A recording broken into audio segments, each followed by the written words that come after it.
Ooh boy, the drowning pool. This section is really short, but holy crap is it action-packed. The drowning pool was probably my most reset point in the entire game. This section is a gauntlet, and when I say a gauntlet, I mean a gauntlet. Whenever you start off, you have a limited room of supplies, and they send a lot of waves of enemies, and then at the end of those waves of enemies, you fight either the creeper here or Copperfield. And holy shit, are they difficult. Copperfield, especially, whenever he draws a bead on you, he will absolutely destroy you. And not only do you have to worry about Copperfield, you also have to worry about his maulers. But here you can actually see confirmation that we've done good, the good morality changes, or good morality decisions. So Hajira, we helped him to his hideout for all of his people. So we got the good story beat for Hajira. But yeah, we start getting attacked by waves of enemies. We have to deal with them with the limited resources that we have. So I try and save health bottles and stuff until basically I can make it to the end. But you do not want to miss a lot of shots, otherwise you are basically stuck with a fire axe, and you are really boned against Copperfield with a fire axe. I'm just gonna say. He endlessly spawns maulers, and you can use insanity mode, but at the same time you need to build it back up while he's blasting your ass, so it is definitely not easy. Gorgers, since there's so many bodies, it's actually not that bad, so they're pretty distracted. But here we have the Kyle story beat. Any of them that are blue, you can basically tell that you did good. But yeah, Kyle, we assisted him back when. He kept calling us Pops because he thought we were his dad. We did help him to his stash, though, where I think it was Freddy was his friend's name, ended up being, blasted himself. So yeah, that was a kind of dark chapter. But here we're getting attacked by Copperfield's maulers. Couldn't tell. They're currently trying to maul us. But yeah, not really that difficult. They're just quick. But you can see that we actually have our health regenning.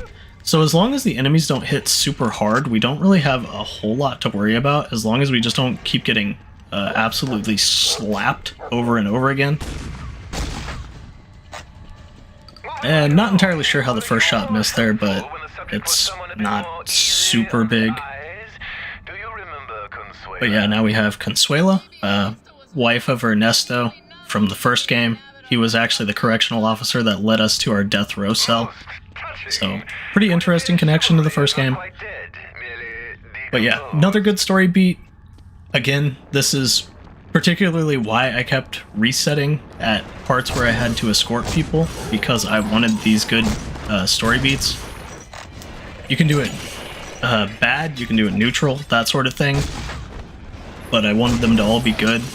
Because we're going for Best Boy Torque, we definitely want to be Best Boy Torque. Unfortunately, I also kind of ruined that at the end, because Blackmore talks about rants, and I actually didn't save him because I wasn't really thinking about it at the time. So we actually don't save rants.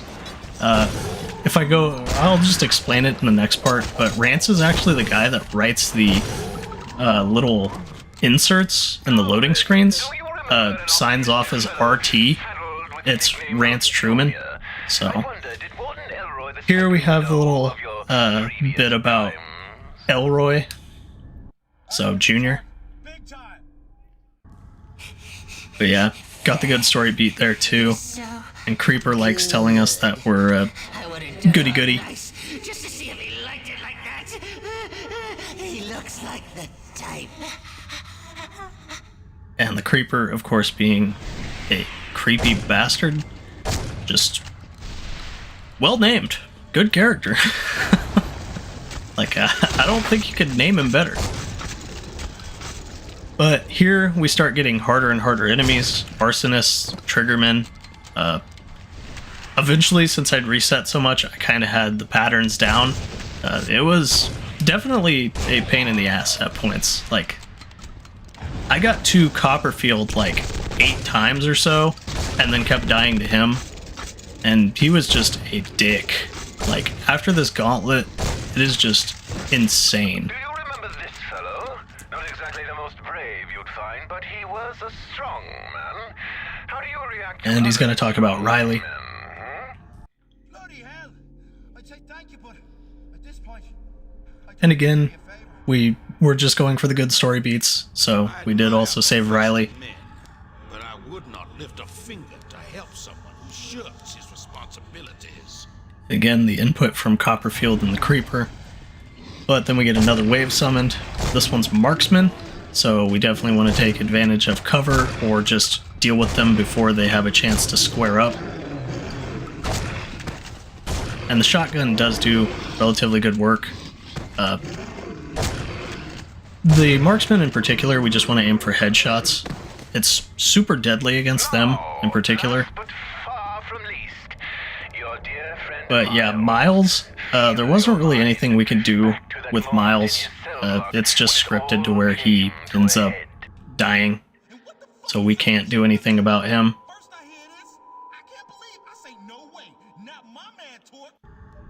What made him so very So yeah, angry at Miles, you? he is scripted to be a bad story beat because we can't do anything to save him. But he seems to have found But out it your is original sin. It is a indicator of what exactly happened. I mean, you were locked in a room alone with Miles, and the screen is red whenever it happens, so it's obviously you made a bad decision. So it was your decision, technically, that ended Miles. But the Isolationist and Suppressor, really bad combo to have in a room. And here I'm just trying to get rid of the Slayers while the Suppressor is over there trying to fire at me. I do have shrapnel grenades, so I'm trying to hit him with those. We definitely want to get rid of the Suppressor just because he's a ranged enemy, so definitely don't want to deal with his shit. But now Copperfield's giving us the whole spiel about who's gonna come out on top, who's better at, you know, killing, essentially. So I saved the revolvers since they're such powerful shots all the way until Copperfield, and then I end up using Cataclysm mode to hit Copperfield. Since it can hit through walls and has a long range, I just wanted to get Copperfield off of the field down here, and also had him kind of vanish from being able to shoot me. But then his maulers end up hitting me. Copperfield in particular is just annoying whenever he gets a bead, so I start throwing shrapnel grenades to deal with him. And I will save the pills until I'm lower, but Copperfield, yeah, just really dangerous if he can start hitting you, so you definitely want to hit him before he hits you. And eventually he actually ends up upstairs, like on top of everything up there, so he will be super dangerous. As you can see, the bullet was kind of coming from an angle up top, but that's whenever Cataclysm will be super good. So since we can't really see him that well up there, we definitely just want to take advantage of the fact that we have Cataclysm to hit him while he's upstairs, and also clear out all of his maulers. So he didn't go down from the Cataclysm. I definitely don't want to take too many other shots from him, so I'm kind of just using this pillar as cover, and then I end up running up at him and firing. Copperfield isn't too bad, but at the same time, he can absolutely shred your ass if you let him keep getting open field on you. And also his maulers, they don't do a ton of damage, but if they come in packs, which they do, super dangerous if they end up hitting you multiple times. And here I'm just trying to get rid of the maulers as soon as possible so I can get Cataclysm to deal with Copperfield. Basically, Cataclysm is going to be the thing that helps us out the most with Copperfield there. So we ended up taking him out. Copperfield, again, he starved his own dogs. He even tells you as such during some of the scenes. So his dogs actually don't really like him. He just ended up offering them other food sources at the time because they were so desperate and hungry. But yeah, Copperfield, kind of a bastard. Starved his dogs, didn't really treat them well, ended up just mauling him to death instead. But we're gonna have a morality decision coming here with Blackmore and Corey. Very bad. Cheaters. So you can either just ignore Corey or you can help him out. Could they get out? No. So we're definitely going to do the option that is the best morality. Filth and waste in there, and they'd learn. But yeah, Blackmore's teaching Corey some Now, really messed up who shit. brought with you there? Or Corey and Michael, I think. Malcolm. I don't know why I always want to call him Michael, but Malcolm. Corey and Malcolm. You'll never But yeah, be far in he, the game with him holding you depending back. on your morality Go at this on. point, Corey will make a different decision involving Malcolm.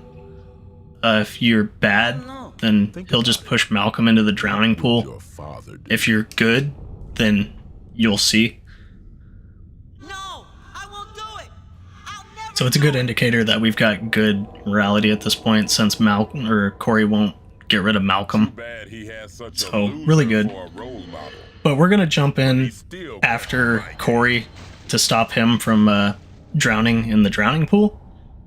And after that, we're gonna be on to the next section. But it will hurt us to do this at the same time. But Carmen lets us know that it's a good decision. But other than that, let me know what you guys think, and have a good one.